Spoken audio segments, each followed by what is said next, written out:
The Iowa State Fair blazes new trails every year. But 70 years ago, it gave visitors a peek at what was then a brand new technology. It was television.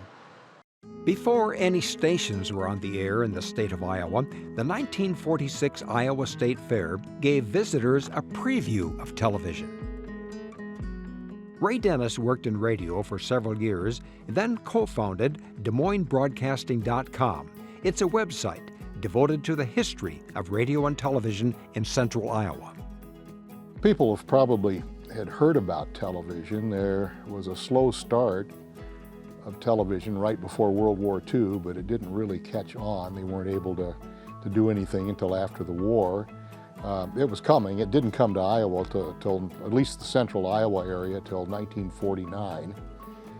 And so they got a chance to have a preview of what it might be like. That's how I got the bug to get into television. I got bit by that TV bug because I wanted to make that my career, which I did. Retired KCCI staffer Bob Cannon supplied DesMoinesBroadcasting.com with these historical photos of what's believed to be Iowa's first exposure to television. My dad worked for KRNT Radio at the time, but his boss called me up one day and asked if I'd like to work a TV camera at the State Fair. I said, "What's TV?" So we went out to the State Fair in 1946, and it was in the International Harvester tent, and had huge crowds. The television demonstration was a cooperation between KRNT Radio, RCA, and International Harvester. It included closed-circuit TV programs using KRNT personalities, guests, and audience participation. It was exciting for people to see what was to come in the world of broadcasting. A lot of people went through it.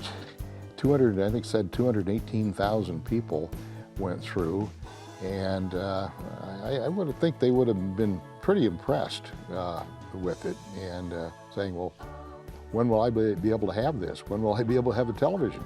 Because it's new. It was so new. People didn't even know what television was. So that was what the demonstration was all about. Bob witnessed many changes in television during his 35-year broadcasting career. He remembers its infancy, describing what things were like at the 1946 demonstration at the Iowa State Fair. I had quite an experience with the cameras out at the State Fair in '46. They had no viewfinders.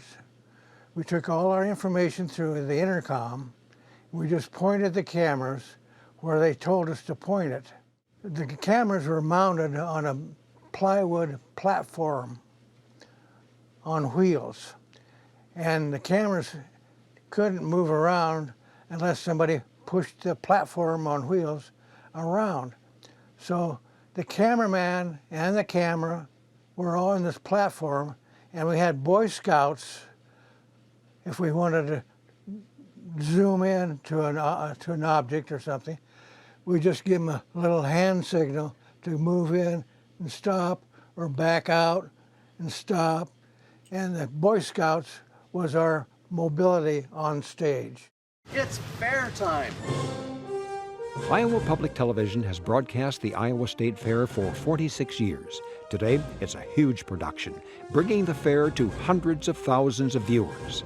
People in the late 1940s had little knowledge of television and couldn't have imagined then what it would become. I have a little bit of historian in me. I don't know, maybe most people have a little bit of that, or a desire to know about the past, and may be naturally curious about, well, where did television come from here in central Iowa? Bob is proud to have been a part of the 1946 television demonstration at the Iowa State Fair, knowing he was on the cusp of something extraordinary. Great. Felt great. It's kind of hard to describe. It's just a feeling that you get. Well, it's like you might have won the gold pot at the end of the rainbow.